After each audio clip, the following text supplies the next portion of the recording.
है। तीसरी, जब वो शासन में आए और मौका मिला वो भाग गए। तो मुझे लगता है आज का वोटर जात पात धर्म से ऊंचा उठ के वोट डाली गई है। और अगर कांग्रेस ने 100 वादे किए थे उसमें से 90 भी पूरे किए। बड़ी बात है कि आप कम से कम आम आदमी पार्टी को यहां पर काउंट कर रहे हैं, जबकि अजय राय तो वाराणसी में कह रहे हैं कि हमारा मुकाबला बीजेपी से है। कौन है आम आदमी पार्टी का कैंडिडेट हम नहीं जानते। सौरभ भारद्वाज जी कम से कम मानने तो लगे हैं कि आप भी मैदान में हैं, रेस में हैं।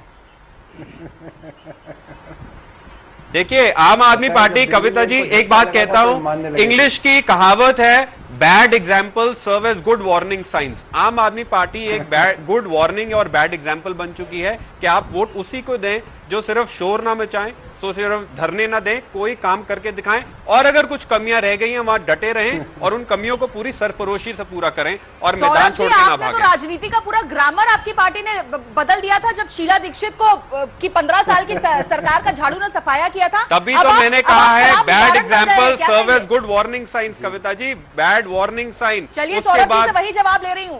सौरभ जी देखिए, हम जिस व्यवस्था परिवर्तन के लिए आए हैं, जिस राजनीति को बदलने के लिए आए हैं, उसका आपको ट्रेलर दिख गया है। और इस बार भी जब चुनाव लड़े गए तो आपको ये ट्रेलर दिखा कि नरेंद्र मोदी भी वहां पे प्रचार करने आए। दिल्ली और पूरे यूपी से आरएसएस के प्रचारकों ने डोर टू डोर कैंपेन की। वाराणसी के अंदर गांधी की टोपी को भी भगवा करके उन्होंने सर पे पहना। और ये सब चेंजेस हैं कि आज ये गांधी को मानने लगे हैं, आज उसकी टोपी ये पहनने लगे हैं। धीरे धीरे इनके अंदर बड़े बदलाव आएंगे। हमारा काम है बीजेपी नेता कुलजीत जी हमारे साथ मौजूद है। कुलजीत जी, क्या बड़ा बदलाव आम आदमी पार्टी को देखकर आया है? देखिए, एक मैं सौरभ जी की बात को कहूंगा कि किस तरह उन्होंने कहा कि आम आदमी पार्टी ने एक लाइन बदली। बिल्कुल सौरभ जी, आपके नेता अरविंद केजरीवाल जी ने चुनाव से पहले कहा था मैं कसम खाता हूं ना समर्थन दूंगा ना समर्थन लूंगा।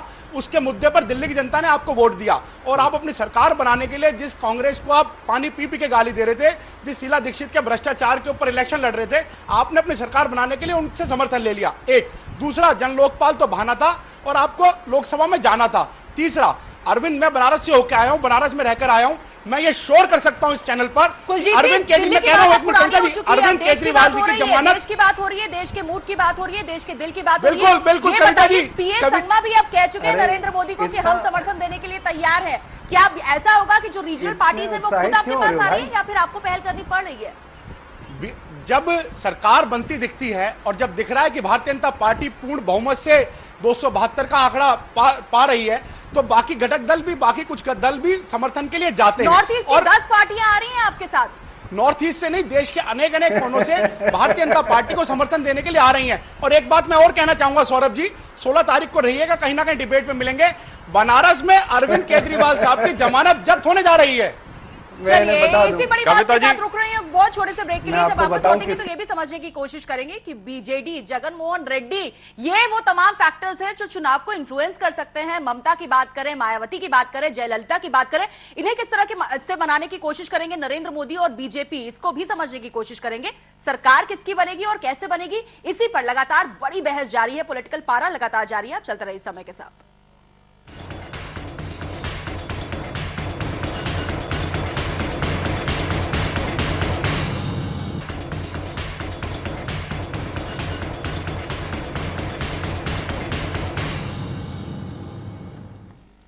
ब्रेक के बाद आपका स्वागत है। पॉलिटिकल पारा लगातार जारी है। ये समझने की कोशिश करेंगे कि अगर कंप्लीट मेजॉरिटी नहीं मिलती है, एब्सोल्यूट मेजॉरिटी नहीं मिलती है बीजेपी को, तो किन परिस्थितियों में सरकार बन सकती है, किन किन से समर्थन हासिल कर सकती है पार्टी। हमारे संवाददाता भुवन भास्कर ने दिल्ली के लोगों से बात की, उनका क्या कहना है, आइए आपको दिखाते हैं। इस बार मोदी सरकार, इस बार मोदी ही आएंगे। मेरे को बीजेपी लगता है आपकी बात। मेरे को तो लगता है दोबारा से फिर यूपीए की सरकार बनेगी। जो वेव कह रहे हैं मीडिया और सब लोग, उससे तो लगता है कि शायद मोदी सरकार बने, but let's see. I feel कि हंग असेंबली भी हो सकती है कांग्रेस की, शायद मोदी की बने।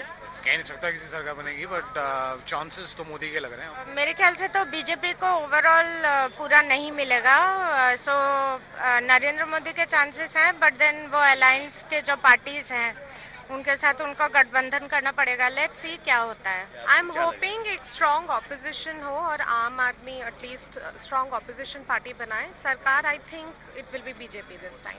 नरेंद्र मोदी। वैसे तो मोदी की चल रही है, लेकिन कुछ नहीं कह सकते क्या होता है।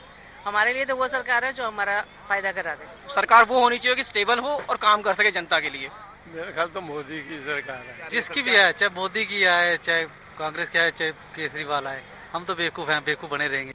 गवर्नमेंट चेंज मांगती है, पब्लिक चेंज चाहिए। अभी 5 इयर्स देखा, 15 इयर्स देखा, बस अभी मोदी की सरकार चेंज ही करेगा हर कोई। अगर मेरा भी व्यू मांगेंगे आप तो मैं यही सोचूंगी कि ट्राई करते हैं। अभी मोदी कंट्रोल करने के लिए तैयार है। बदलना चाहिए, सरकार बदलनी चाहिए। बदला तो होना चाहिए, चेंज तो होना चाहिए। तो किसकी सरकार? तो मोदी, और कोई डाउट ही नहीं उसमें। वो मोदी सरकार आनी चाहिए और भविष्य में देश का बदलाव भी होना चाहिए। और बाहर की जो ताकतें हैं, मोदी के नाम से भी उनको चेंजिंग आ रहा है सबके अंदर, ये देख लिया आप। आनी चाहिए मोदी सरकार और मोदी सरकार की जरूरत है। तो बीजेपी आनी चाहिए, नरेंद्र मोदी की सरकार। और बहुत सारी कंपनी लाइसेंस मिल रहा है तो इससे स्टूडेंट्स के लिए अच्छा स्कोप मिलेगा, ग्रेजुएट्स को अच्छे जॉब्स मिल सकते हैं। और जैसे हमने बहुत से रेयर केसेस देखे, दिल्ली रेप केस, इन सबके उन सबको न्याय मिल सकता है इससे अच्छा मोदी जी के आने से। बीएसपी नेता सुधींद्र भदौरिया जी का रुख करना चाहूंगी। भदौरिया जी, सब मोदी मोदी कर रहे हैं तो आप लोगों को क्या एतराज है? भाई, सबको अपना अपना राय रखने का हक है, पर आप जमीन पर जाइएगा। ये दिल्ली में बहस हो रही है, दिल्ली में आप पूछ रहे हैं। आपने जाके किसी गांव देहात में उत्तर प्रदेश के, बिहार के पूछिए तो आपको पता चलेगा। पूरा हिंदुस्तान तो आपने समेट नहीं लिया अपनी बहस में।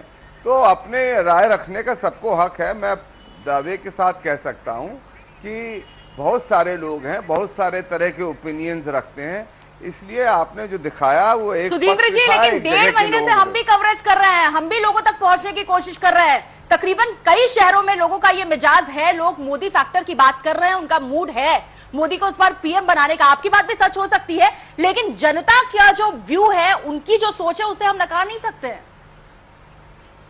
जनता के व्यूज को हमें देखते हुए कई दशक हो गए हैं। बहुत उतार और चढ़ाव हमने देखे हैं। बहुत ज्यादा जज्बे में आने की जरूरत नहीं है। बहुत लोग उठते हैं और फिर गिरते हैं, इतना धड़ाम से गिरते हैं कि उनका पता नहीं चलता। कितने धड़ाम से गिरने की बात कर रहे हैं भदौरिया जी? हम अपने विचार पर कायम हैं और हम अपने विचार के हिसाब से हम ये कह सकते हैं कि इस देश के अंदर तीर की और तरकश की बात कही। सुधीर जी ने जो तीर और तरकश की बात कही, जेडीयू के तरकश में बिल्कुल तीर खत्म हो चुके हैं। ये बिहार में कुलजीत जी, सुधींद्र भदौरिया जी से हम बात कर रहे थे, बीएसपी नेता। अच्छा, अपने इनसे इन्होंने जो उत्तर प्रदेश की जो बात कर रहे हैं, उत्तर प्रदेश में बाप बेटे की सरकार के विरोध में जितना आक्रोश है, उससे ज्यादा मायावती के राज में जो गुंडागर्दी थी उसके विरोध में बड़ा आक्रोश है। वहां मोदी की हवा शहरों में नहीं, गांव गांव में पहुंची हुई है। मुझे बनारस जाने का मौका मिला। बनारस के और आसपास के पूर्वांचल के क्षेत्र में, चाहे पश्चिमी उत्तर प्रदेश के क्षेत्र में हो, इनका हाथी कहीं पर भी नहीं दिखा। पूरा आक्रोश है, जाति व्याकुलता और घबराहट से लग रहा है। आप बहुत घबराए हुए लग रहे हैं और बहुत व्याकुल लग रहे हैं। सुनिए, व्याकुल नहीं है, व्याकुल और घबराइए नहीं। 16 तारीख की भी क्षमता रखिए, बहस में मिलेंगे। सुधींद्र जी, बात तो सुन लेते हैं पहले। अनुभव है, बात सुनिए।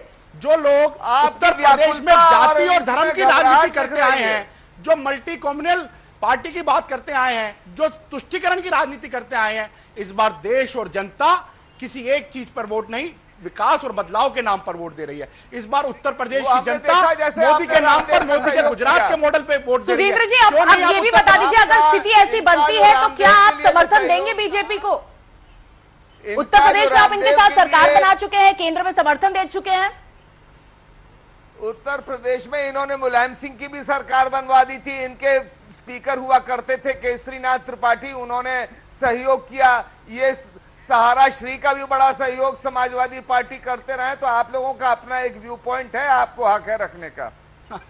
कुलजीत जी चाहते हैं मायावती साथ में आए? देखिए, रिजल्ट के बाद क्या परिस्थितियां होंगी, क्या हालात होंगे, पर वर्तमान की जो स्थिति और हालात है कि भारतीय जनता पार्टी का कमल श्री नरेंद्र मोदी जी के नेतृत्व में हर गांव पे, हर बूथ पर उत्तर प्रदेश में खिल रहा है। और जो वहां की पार्टी जो मल्टी कम्युनल और जातीय समीकरण की बात करती है, वो इस समय सब धराशायी हो गई हैं। और देश, कुलजीत जी, कहीं ऐसा तो नहीं कि मोदी का जो आक्रामक प्रचार है वो कहीं ना कहीं पार्टी पर भारी पड़ सकता है? उन्होंने जिस तरह से टीएमसी के खिलाफ प्रचार किया, ममता बनर्जी के खिलाफ प्रचार किया, ममता बनर्जी ने कहा हम होते तो तूने जेल भेज देते। मायावती कह रही है हम साथ में नहीं आएंगे, जयललिता कह रही है हम गुजरात मॉडल की क्यों बात कर ले, चेन्नई मॉडल तो सबसे सुपर मॉडल है। मोदी जी देश के विकास की, देश में एकजुटता की, एक भारत श्रेष्ठ भारत की बात करते हैं, और जब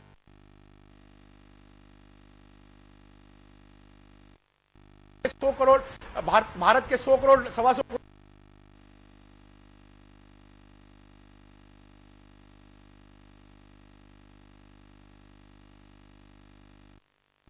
उनके साथ अलायंस फॉर्म कर सकते हैं, लेकिन कौन सामने आएगा, किसकी तरफ हाथ बढ़ाया जाएगा, ये तो बता दीजिए। वो पार्टी या वो दल जो देश में राष्ट्रीयता के नाम पर, देश में एकजुटता के नाम पर तुष्टीकरण की राजनीति नहीं करना चाहते होंगे, वो भारतीय जनता पार्टी के साथ चलने के लिए तैयार होंगे तो चलेंगे। एक दूसरा, मोदी जी की प्रचार की जो धार थी वो इतनी तेज थी कि कांग्रेस और बाकी और आम आदमी पार्टी के लिए भारद्वाज जी बैठे हो तो कहीं दिखे ही नहीं। जी ऐसी धर्मनिरपेक्ष पार्टियां कौन कौन सी है ये भी बता दीजिए। क्या एनसीपी की ओर आपका इशारा है, बीजेपी की ओर आपका इशारा है, आंध्र प्रदेश में हमारे अलायंस बने हो, चाहे हमारे तमिलनाडु में बने हो, चाहे आगे दूसरे स्टेट्स में जो भी हो, चाहे उत्तर प्रदेश में, जो पार्टी विचारधारा को लेकर और जो पार्टी राष्ट्रीयता को लेकर और राष्ट्र के लिए साथ चलना चाहेगी वो चलेगी। एक बात।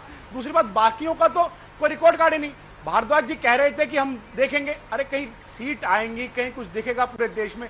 बता दें हमारे आम आदमी पार्टी के जो हमारे नेता बैठे हैं कि किस स्टेट में कहां पर इनकी सीट ढूंढे पाएगी।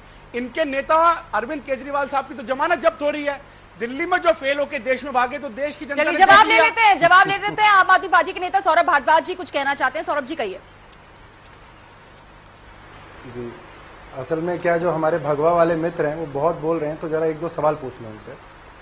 आपने हमारे ऊपर बड़ा आक्रोश जताया कि हम जिनको पानी पी पी के गाली देते थे उनका हमने समर्थन लिया। आपने पानी पी पी कर मायावती को गाली दी, ममता बनर्जी को गाली दी, सबको गाली दी।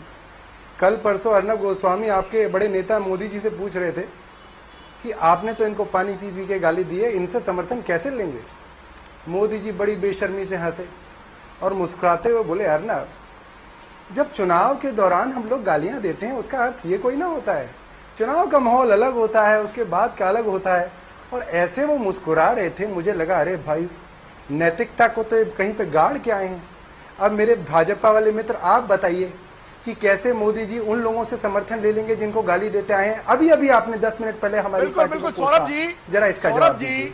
हमने जिस दिल्ली में जिस कांग्रेस के भ्रष्टाचार, जिस कांग्रेस के ऊपर आरोप लगाते हुए शीला दीक्षित, सुनिए आपकी बात को मैंने ध्यान से सुना, आपने कहा कि आपके नेता ने कहा कि बच्चों की कसम खाता हूं, ना समर्थन लूंगा ना समर्थन दूंगा।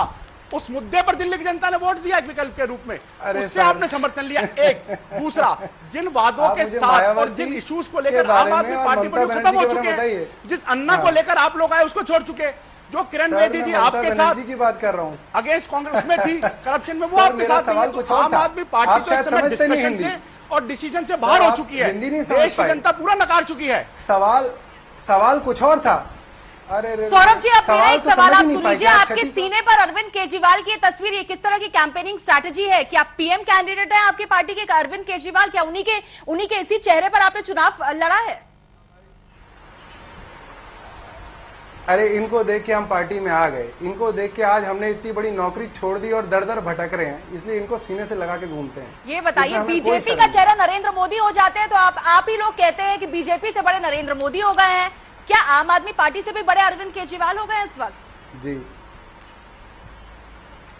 देखिए, ऐसा नहीं है, हमने कभी भी ऐसा नहीं हुआ। आप देखिए मेरी पूरी डिस्कशन के अंदर आपने मेरे मुंह से अरविंद केजरीवाल का नाम नहीं सुना होगा, मगर बीजेपी का प्रवक्ता अगर 27 बार मोदी का नाम, मगर ये तो हर जगह वोट मांग रहे हैं। जी, इस चुनाव में जिस बहुमत उसको मिलेगा, क्या आपने सिर्फ व्यक्ति विशेष या पद विशेष बात की है? क्या आपने जनता के साथ क्या शेयर किया? क्या आपने उनको अपने प्राइस राइज, करप्शन, सबके बारे आपने शोर मचाया? 5 स्टेप्स बीजेपी आम आदमी ने बताया कैसे कि आप current account deficit, saving ratio, warehouses में होर्डर्स की problem, service tax regime, GST, इनकी बातें कुछ की नहीं दोनों पार्टीज ने, सिर्फ शोर मचाया है। समझ गए, क्या मुद्दे हाशिए पर चले गए हैं? जेडीयू नेता अली अनवर जी मेरे साथ मौजूद हैं। अली अनवर जी, आपको लगता है इस चुनाव में वोटिंग बहुत ज्यादा हुई, बहुत लंबा प्रचार चला, 56 दिनों का प्रचार चला है, लेकिन मुद्दे कहीं ना कहीं हाशिए पर चले गए हैं? देखिए, बाजार हावी रहा है, आप देख रही हैं ना कविता जी, सेंसेक्स का उछाल देख रही हैं ना। जिन लोगों ने इन्वेस्ट किया है वो लोग पहले भी मदद करते थे, लेकिन मदद करते थे पॉलिटिकल पार्टियों को। अब वो इन्वेस्ट कर रहे हैं सूद-मूर के साथ, तो अब ये सट्टाबाजी पर सरकार चलेगी। ये दुर्भाग्य है और इससे डेमोक्रेसी कमजोर होती है। पूरे देश को इसकी चिंता करनी चाहिए। जिस तरह से पूंजी निवेश हुआ, जिस तरह से कारपोरेट ने दिलचस्पी ली, आक्रामक दिलचस्पी अली अकबर जी, नतीजों पर लौट आते हैं। ये बताइए, आपका कैलकुलेशन क्या कहता है, बीजेपी को कितनी सीटें मिलेंगी? देखिए, कोई हम नजूमी नहीं है, लेकिन हम ये जरूर कहेंगे कि देश एक बहुत ही नाजुक मोड़ पर खड़ा है और जो लोग भी देश में अमन चैन चाहते हैं, शांति सद्भाव चाहते हैं, उनको सर जोड़ करके बैठना चाहिए। जो फिरका परस्ती है, जो सांप्रदायिकता है, देखा आपने कि सांप्रदायिक ध्रुवीकरण की कोशिश किस बेशर्मी के साथ की गई और उसमें 20वें डाइटवे मेन अपोजिशन से लेके और रूलिंग पार्टी तक अली अनवर जी, अब क्योंकि प्रचार खत्म हो गया है, अब ये समझने की कोशिश हम कर रहे हैं कि सरकार कैसे और किसकी बनेगी। आने वाली सरकार में आप अपनी भूमिका कहां पाते हैं? जेडीयू की क्या तस्वीर होगी? देखिए, सरकार में कोई प्रवक्ता और कोई टीवी चैनल पर बैठा हम आप भूमिका नहीं तय करेंगे। किसको क्या स्ट्रेंथ होता है, जनता किसको कितना मत देती है, इससे पता चलेगा। 16 को न पता चलेगा। कुलजीत जी, आप ये बता दीजिए, आप जेडीयू से समर्थन लेंगे, कोशिश करेंगे? मैंने कहा, राष्ट्र हित में वर्तमान में जो जेडीयू की स्थिति रही, जिस तरह से जेडीयू छोड़ के भागा, क्या जेडीयू के पास इतनी सीटें आएंगी? क्या समर्थन देने लायक होंगे वो? एक। दूसरा, भारतीय जनता पार्टी उन दलों के साथ सरकार बनाने जा रही है जो दल राष्ट्रीयता के और राष्ट्र हित के बारे में